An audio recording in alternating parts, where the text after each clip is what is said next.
ಚಿಕ್ಕಬಳ್ಳಾಪುರದಲ್ಲಿ ಜಯಭೀಮ್ ನಗರದಲ್ಲಿ ನಾವು ಫಸ್ಟ್ ಪಾಯ ಹಾಕಿರೋದ ನಮ್ಮ ಅಪ್ಪ ಅವರು. ನಾವು ಒಂದು 8 ವರ್ಷ ಮಕ್ಕಳಿಂದ ಇಲ್ಲಿ ವಾಸ ಮಾಡ್ತಾ ಇದ್ದೀವಿ. ಈಗ 55 ವರ್ಷ ಆಗಿದೆ ನನಗೆ. ಯಾರು ಕೌನ್ಸಿಲರ್ಗಳು ಇಷ್ಟು ಮಾತ್ರ ಮಾಡಿಲ್ಲ. ಇವರು ಮಟ್ಮಪ್ಪ ಸರ್ ಬಂದ್ಬಿಟ್ಟು ನಮ್ಮ ರೋಡ್ ಎಲ್ಲ ಕ್ಲೀನ್ ಮಾಡಿಸಿದ್ದಾರೆ, ಸಿಮೆಂಟ್ ರೋಡ್ ಹಾಕ್ಸಿದ್ದಾರೆ. ಆಮೇಲೆ ಇದು ಚರಂಡಿದ್ದು ಅಡ್ಡ ಎಲ್ಲ ನಿಂತ್ಕೊಳ್ತಾ ಇತ್ತು, ಸ್ಲಾಪ್ ಮಾಡಿಸಿದ್ದಾರೆ.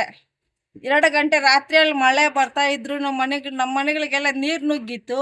ಆವಾಗ ನಮ್ಮ ಸರ್ ಬಂದು 2 ಗಂಟೆಯಲ್ಲಿ ಎಲ್ಲ ನೋಡಿಕೊಂಡು ಆಯ್ತಮ್ಮ ವ್ಯವಸ್ಥೆ ಮಾಡ್ಕೊಡ್ತೀವಿ ಅಂತ ಎಲ್ಲ ಸೇಫ್ ಮಾಡಿದ್ದಾರೆ. ನಮ್ಮ ಜಯಭೀಮ್ ನಗರದಲ್ಲಿ 9ನೇ ವಾರ್ಡ್ ಅಂದರೆ ಅವರು ದೇವರ ಸಮ ನೋಡಿದ್ದಾರೆ. ನಮಗೆಲ್ಲನೂ ಬಂದು ಅದೇನೋ ಮೋಟ್ರ್ಗಳೆಲ್ಲ ತೊಗೊಂಬಂದು ನೀರೆಲ್ಲ ಒಡಿಸಿ, ಆಮೇಲೆ ಚೇಂಬರ್ ತುಂಬೋಗಿ ಹಿಂದ್ಗಡೆ ಮನೆ ಬಚ್ಚಲು ಬಾತ್ರೂಮ್ ಎಲ್ಲ ತುಂಬೋಗ್ತಾ ಇತ್ತು.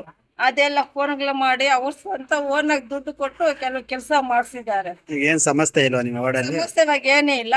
ಮತ್ತೆ ಅತ್ತೆ ಅವರೇ ಎಲೆಕ್ಷನ್ ನಿಂತ್ಕೊಂಡ್ರೆ ನಮ್ಮ ಜಯಭೀಮ್ ನಗರದಲ್ಲಿ 9ನೇ ವಾರ್ಡ್ ಪರವಾಗಿ ನಾವು ಅವ್ರಿಗೆ ಓಟ್ ಹಾಕಿ ಮತ್ತೆ ನಾವು ಜಯಿಸ್ತೀವಿ. ಅವ್ರು ಮತ್ತೆ ಮಟ್ಮಪ್ಪ ಅವರೇ ನಿಮ್ಗೆ ಬೇಕು? ನಮ್ಗೆ ಬೇಕು. ಎಷ್ಟು ಜನ ಬಂದಿದ್ದಾರೆ, ಯಾರು ಇಷ್ಟು ಮಾತ್ರ ಕೌನ್ಸಿಲರ್ ಬಂದು ಬಗ್ಗು ನೋಡಿಲ್ಲ. ಗೆಲ್ಲೋದೇನು ಹೋಗೋದೇನು ಅಷ್ಟೇ ಅವ್ರು ಇದ್ದಿದ್ದು. ಇವರು ಯಾವಾಗಾದ್ರೂ ಫೋನ್ ಮಾಡಲಿ, ತಕ್ಷಣ 5 ನಿಮಿಷಕ್ಕೆ ಇಲ್ಲಿ ಇರ್ತಾರೆ ನಮ್ಮ ಮನೆಗಳ ಮುಂದೆ. ವ್ಯವಸ್ಥೆ ಮಾತ್ರ ಚೆನ್ನಾಗಿ ಮಾಡಿದ್ದಾರೆ.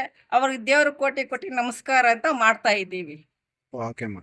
ಕಾಂಕ್ರೀಟ್ ರೋಡು, ಸ್ಲ್ಯಾಬ್ಸು, ಚರಂಡಿಗಳು ಯಾವುದೇ ಥರ ಏನು ಪ್ರಾಬ್ಲಮ್ ಇಲ್ಲದ್ರೆ ನೀಟಾಗಿ ಕೆಲಸ ಮಾಡಿಕೊಟ್ಟಿದ್ದಾರೆ.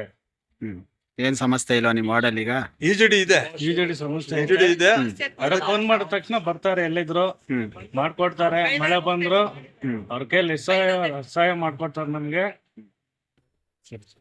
ಈಜುಡಿ ಸಮಸ್ಯೆ ಒಂದು ದುಡ್ಡು 9ನೇ ವಾರ್ಡ್ ನಮ್ಮ ಏರಿಯಾಗೆ ಒಳ್ಳೆ ಕೆಲಸ ಮಾಡಿದ್ದಾರೆ. ಚರಂಡಿಗಳು, ಒಳಚರಂಡಿಗಳು ಯಾವುದೇ ಸಮಸ್ಯೆ ಇಲ್ಲದ ಚೆನ್ನಾಗಿ ಮಾಡ್ಕೊಂಡಿದ್ದಾರೆ. ಅದನ್ನೇ ನಾವು ತಿಳಿಸ್ತೀವಿ. ಏಸಾಕೋಟೆಕ್ ಆರ್ಒ ವಾಟರ್ ಪ್ಯೂರಿಫೈರ್ಸ್ ಅಂತ ಹೇಳ್ಬಿಟ್ಟು ಹೋಲ್ಸೇಲ್ ದರದಲ್ಲಿ ಚಿಕ್ಕಬಳ್ಳಾಪುರದಲ್ಲಿ ಪ್ರಪ್ರಥಮ ಬಾರಿಗೆ 5,500ಕ್ಕೆ ವಾಟರ್ ಪ್ಯೂರಿಫೈರ್ ಲಭ್ಯ ಇದೆ. 5,500 ಇಲ್ಲಿ ನಮ್ಮ ಅಂಗಡಿಯಲ್ಲಿ RO UV UF TDS ಖಾಲಿ 5,500ಕ್ಕೆ ಬರುತ್ತೆ. ನಮ್ಮ ಅಂಗಡಿಯಲ್ಲಿ ಬನ್ನಿ. ನಮ್ಮ ಲೊಕೇಶನ್ ಬಂದು ಏಸಾಕೋಟೆಕ್ ಕೆನರಾ ಬ್ಯಾಂಕ್ ಆಪೋಸಿಟ್ ಅಲ್ಲಿ ಆಂಬೂರ್ ದಮ್ ಬಿರಿಯಾನಿ ಪಕ್ಕದ ರೋಡ್ ಅಲ್ಲಿ 2ನೇ ಅಂಗಡಿ ಬರುತ್ತೆ.